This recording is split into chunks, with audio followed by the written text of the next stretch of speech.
Hey everybody, Weekly Word episode 176 is grief, coming to you on this National Grief Awareness Day. And last Weekly Word 175, I shared a quote that Briley had shared with Ainsley in a letter that she wrote to her just recently. The quote that Briley had was, "The power of your legacy helps me transcend grief." She wrote that to Ainsley and speaking to the power of her legacy and talking about how Briley uses her active grieving to instill courage to do things and to leverage Ainsley's legacy and Ainsley's Angels of America to help her go through this journey of grief. And today, I was thinking about this National Day of Grief Recognition and Awareness and how I wanted to kind of like immerse myself in my grief journey. And ever since, I should be clear, grief is something that goes all the way back to the diagnosis. Even before the diagnosis, when Ainsley wasn't developing typically, you start to go through these things in your mind about, oh gosh, and you can go from worst case scenario to other things in between.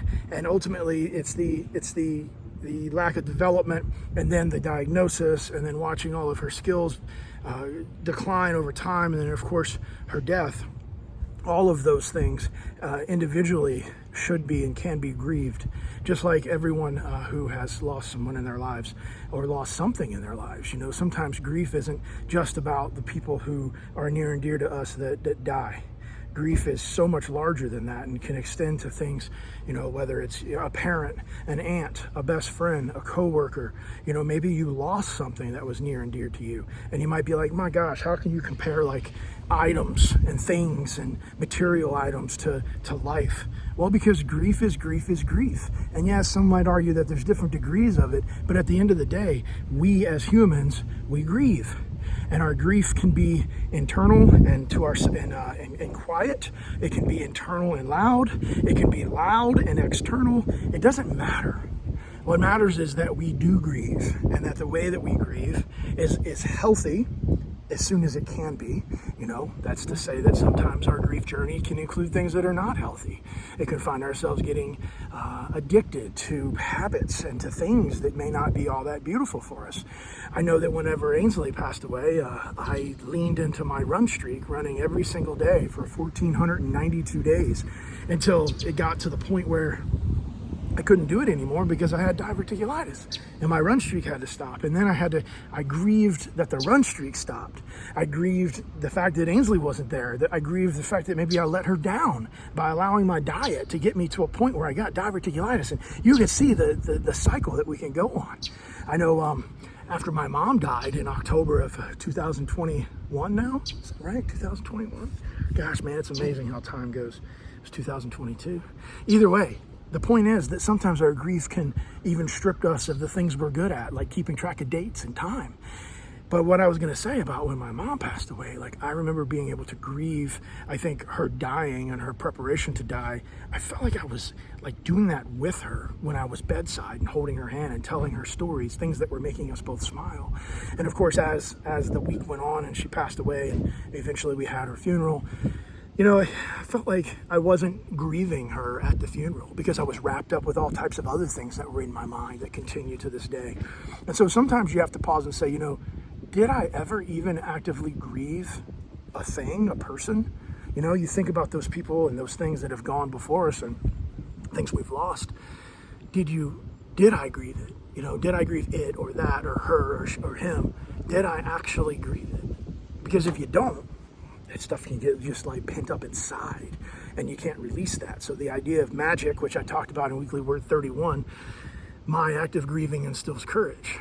So if you actively grieve the things that you have lost or are missing, then you can instill courage to go forward. And that's really the bottom line of this whole day, this National Grief Awareness Day, is to go forth and grieve the things that are on our minds and that are in our hearts and that we're missing and that we've lost, and to grieve them actively.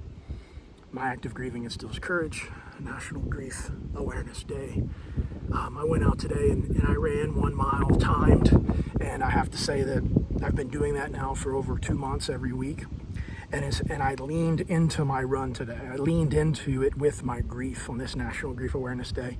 And I'm proud to report that 7 minutes and 49 seconds, 1 mile for this guy at 48 years old. Why? Because continuously leaning into having a standard, setting a goal, to being consistent about your actions. In this case today, actively grieving, consistently actively grieving can create these opportunities to reach standards and goals. Goals meaning to healthily, with health in mind, grieve the journey, grieve the things, grieve what we've lost, whether that's our parent, whether that's our sister, our child, our loved one.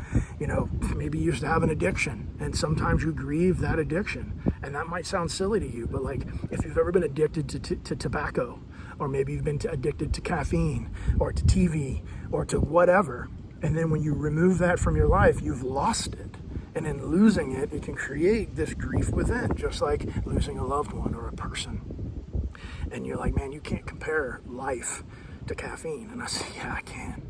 Yes, I can, because grief is grief is grief. Different degrees, different processes. But if you have to actively grieve it, or you're never going to get to the point where you can be okay with the fact that it's not right there in by you every single day.